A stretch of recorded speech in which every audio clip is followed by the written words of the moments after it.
Warwick will be using radio mic number 1. Hello. And on that bombshell, ladies and gentlemen, please welcome on stage the brilliant and multi-talented Mr. Warwick Davis!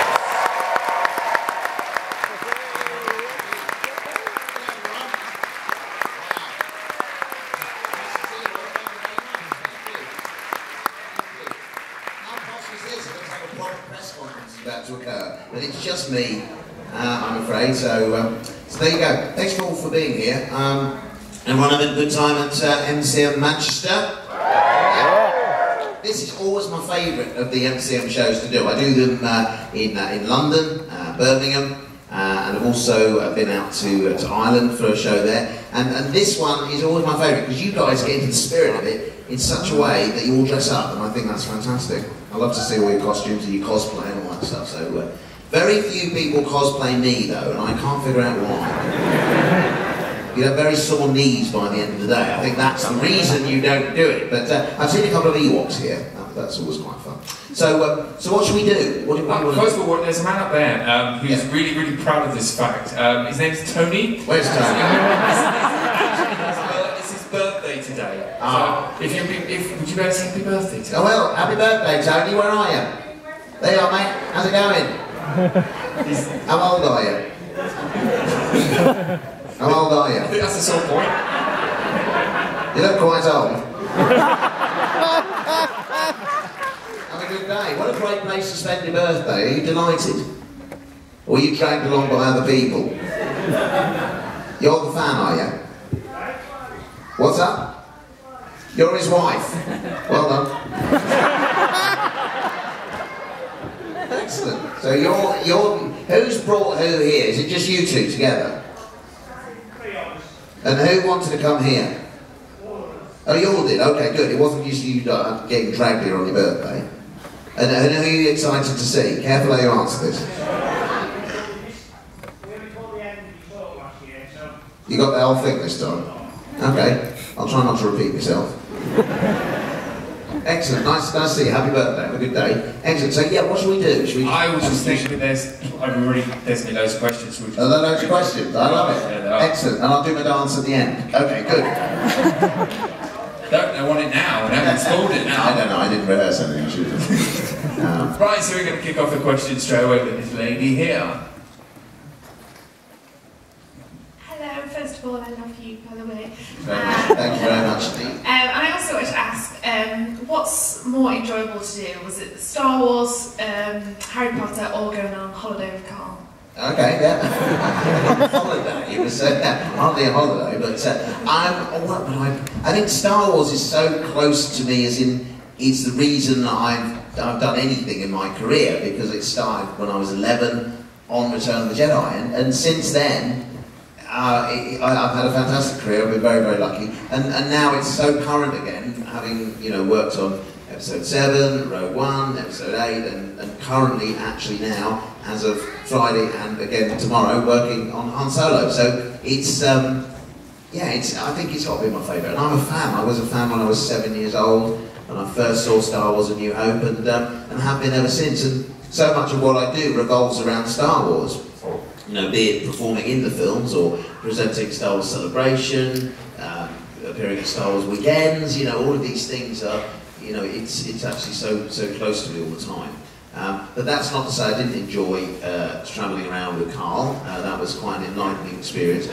Carl always comes up when I'm in Manchester, because he's from here, of course. And when I'm here, people want to know about Carl more than anything else. And he's a good guy. And apparently, in the school he used to go to in Bury, they have a picture of him on the wall to sort of motivate the students. Now, I don't think it's a good idea, to be honest.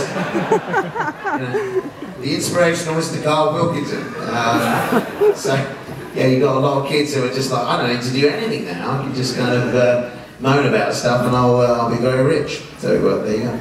But Carl is fabulous. I love him, and he's still somebody who I'm in touch with. And, yeah, we should probably do something else, shouldn't we? It'd be fun to do another.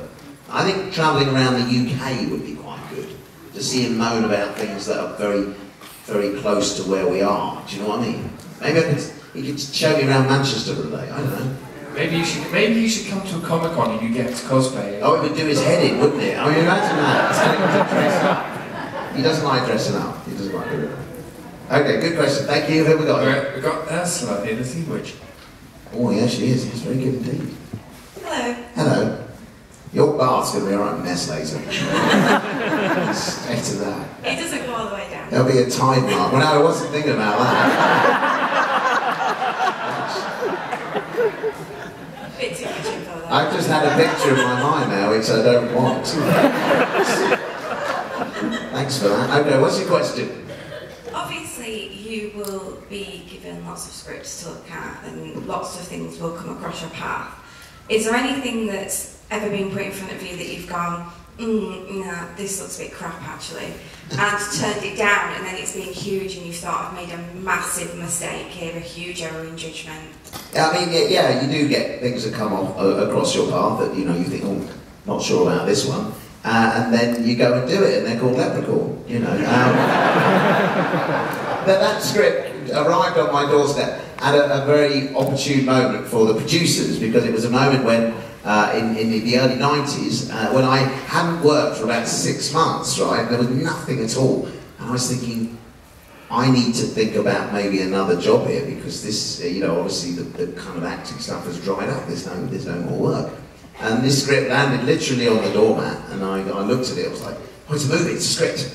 Leprechaun, horror movie, okay, that's quite good, because beyond that, I was known as Willow. You know, everybody knew me as Willow, and I was this lovely character who was nice and friendly, and I thought, maybe that's the problem here, I'm getting typecast, and people can't think of me any other way, so I need to do something else. And so that was the chance to show I could do something different, be a bit diverse, and little did I know it was going to lead on to 6 movies, and all of the kind of the following that it got was pretty incredible. So I was delighted. I can't say there's been anything else. I mean, I'm very fortunate to get offered quite nice, good things to do, and again, a diverse range of stuff, be it acting in movies, presenting documentaries, presenting quiz shows. All of these things are certainly challenging me and allowing me to learn new things all the time, which is fun. Thanks for your question. Good luck in the bath later. We have a question here. What have we got here? Down here. What was it like working on Doctor Who? It was good. That was a dream project for me to be in Doctor Who. I remember sort of watching Doctor Who as a kid, hiding behind the sofa, all that stuff, fantastic. And the Cybermen were particularly kind of a race, do you call them? I don't know what the name, but anyway, a group of characters were particularly scary to me. And then this idea of being in an episode came up, and I'd always been dropping hints where I could to people whom I thought might be able to influence the decisions there at Doctor Who. And for years I've been doing that, it had worked, and then this episode came up with this character Porridge, and they asked me to play him. And it was everything was great. I mean, Neil Gaiman is a terrific writer, he's written some great episodes. The Cybermen were in it. I was playing the Emperor of the Known Universe, I mean, a really important guy, but the fact that he was in hiding made it very much more interesting to play. And so I loved it. You know, I never thought I would stand and look a Cyberman in the codpiece, ever. And there I was, you know, face to codpiece with one of these creatures, aliens, droids, whatever you want to call them. Yeah, absolutely loved it. So that was one of my bucket lists ticked off right there. Great, thank you for that. And we have a question from a young